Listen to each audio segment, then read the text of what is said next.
Hai teman-teman, Assalamualaikum.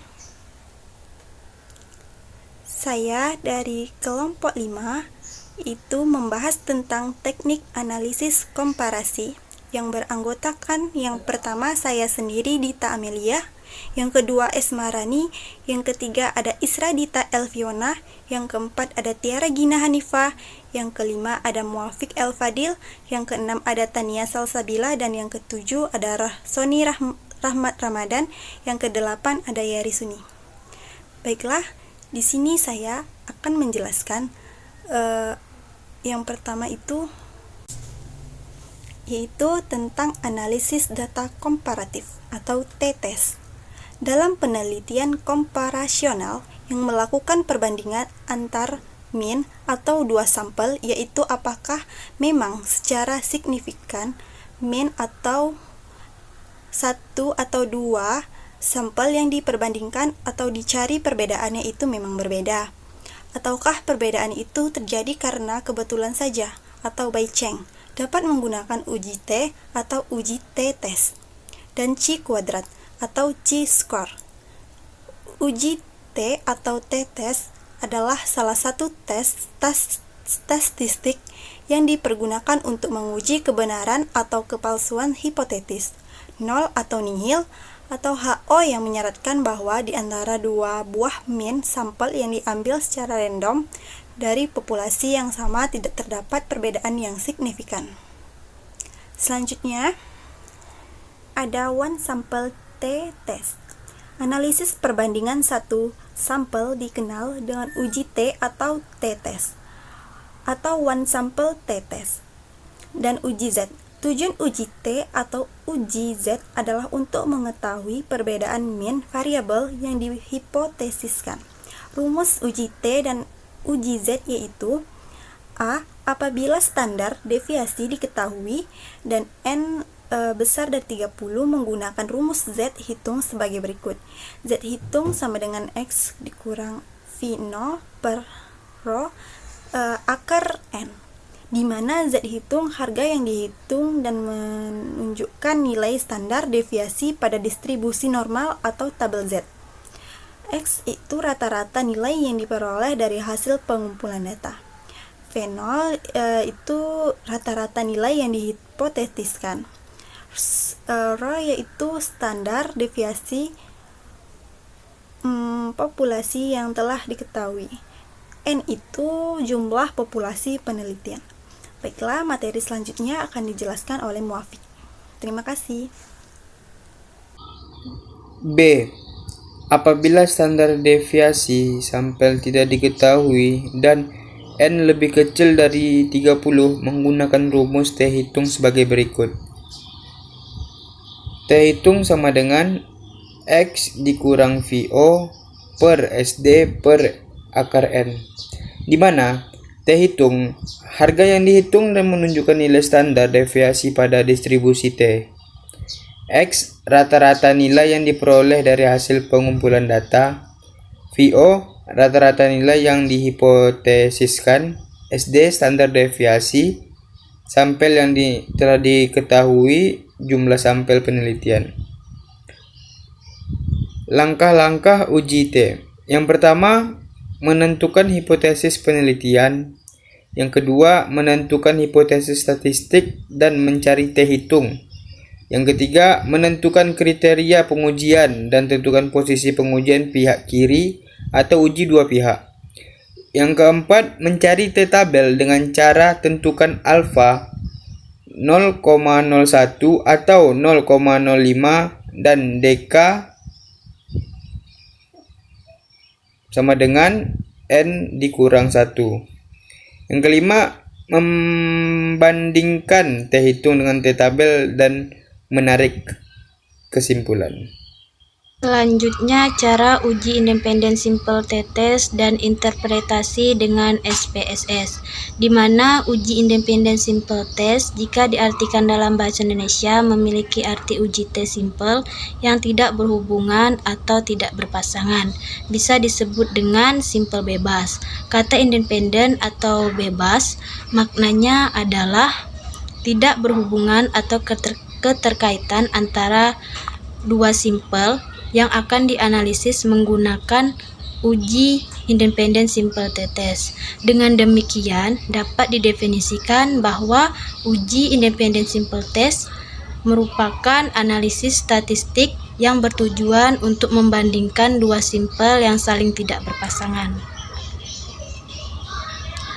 Selanjutnya, contoh kasus independen simple t-test pada penelitian. Bisa dilihat dari tabel tersebut, dari hasil belajar kelompok A dan kelompok B.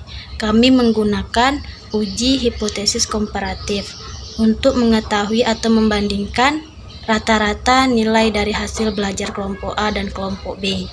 Di mana kelompok A guru menggunakan metode belajar ceramah, sedangkan kelompok B guru menggunakan metode cara belajar dengan diskusi. Setelah itu guru melakukan atau mengasih soal yang sama kepada kelompok A dan kelompok B, dan dapat kita lihat dari hasil skor belajar kelompok A dan kelompok B dari tabel tersebut. Sekian dari penjelasan saya, terima kasih. Rumusan hipotesis penelitian kooperatif. Di sini ada untuk mengetahui apakah ada beberapa rata-rata hasil belajar siswa pada kelompok A dengan kelompok B, maka kita perlu membuat sebuah rumusan hipotesis atau dugaan. Penelitian ini sebagai berikut. Ada itu Ho dan ada H. Yang Ho, tidak ada perbedaan rata-rata hasil belajar siswa antara kelompok A dengan kelompok B. Dan yang H, ada perbedaan rata-rata hasil belajar siswa antara kelompok A dengan kelompok B.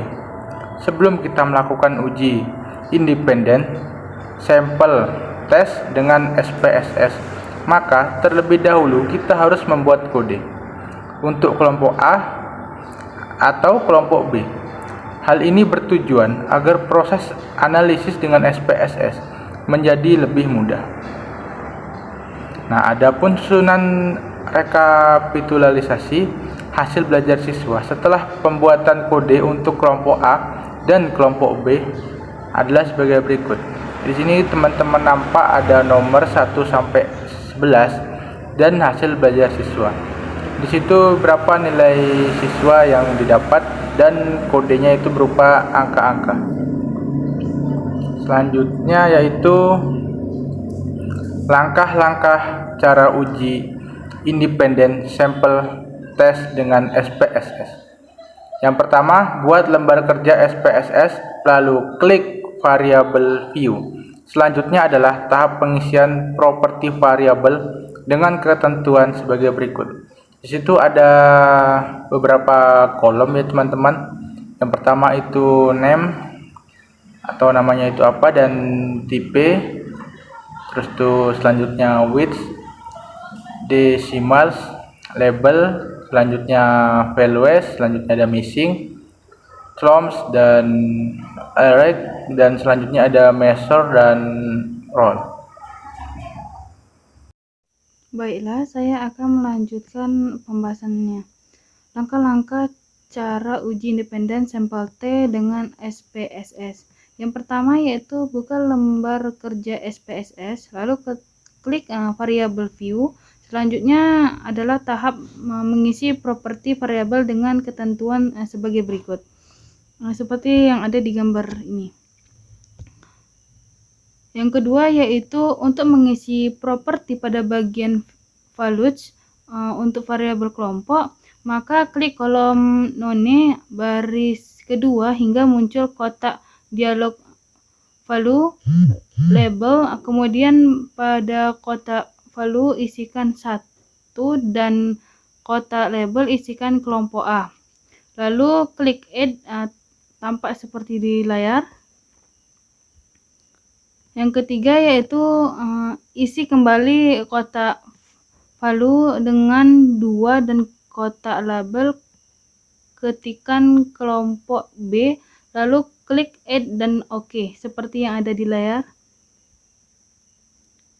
Yang keempat yaitu jika properti variabel sudah diisi dengan benar, maka pada bagian variabel view akan tampak seperti gambar di bawah ini. Langkah berikutnya, klik data view, kemudian untuk variabel hasil isikan dengan nilai belajar siswa untuk kelompok A, kemudian dilanjutkan kelompok B di bawahnya.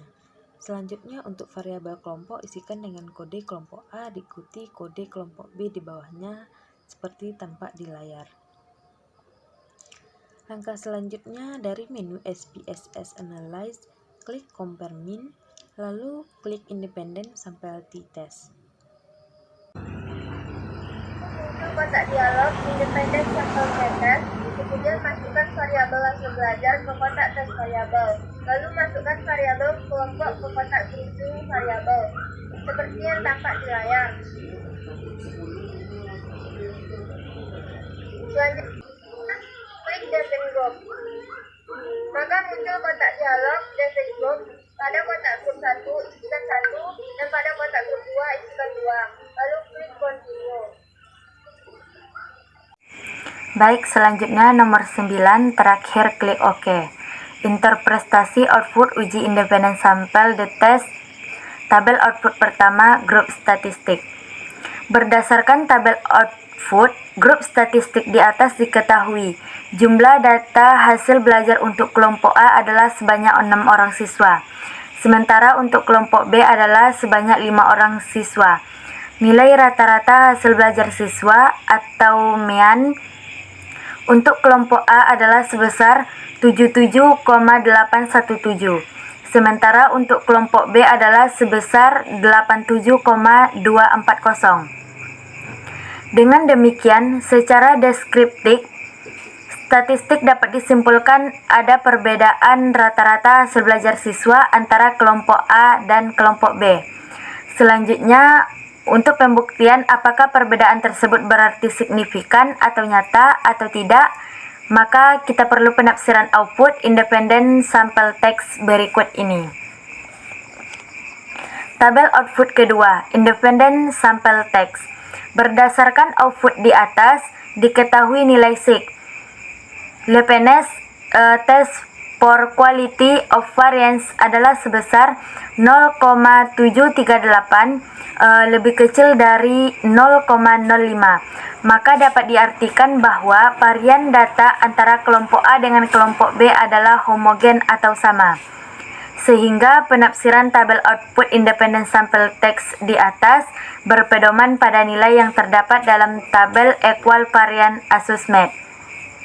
Berdasarkan tabel output independent sample text, pada bagian equal variance assessment diketahui nilai SIG sebesar 0,038 lebih besar dari 0,05.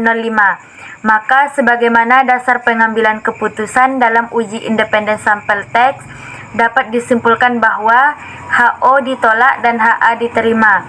Dengan demikian dapat disimpulkan bahwa ada perbedaan yang signifikan atau nyata antara rata-rata hasil belajar siswa pada kelompok A dan kelompok B. Selanjutnya, dari tabel output di atas diketahui nilai mean difference adalah sebesar min 9,4233. Nilai ini menunjukkan selisih antara rata-rata hasil belajar siswa pada kelompok A dengan rata-rata hasil belajar siswa pada kelompok B, atau 77,817 strip 87,240 sama dengan min 9,4233, dan selisih perbedaan tersebut adalah min 18 dikurang 2347 sampai min 0,6120 atau 90% atau 95%. Hitung bernilai negatif adalah contoh hasil di atas adalah min 2,419, bukan merupakan sebuah kesalahan.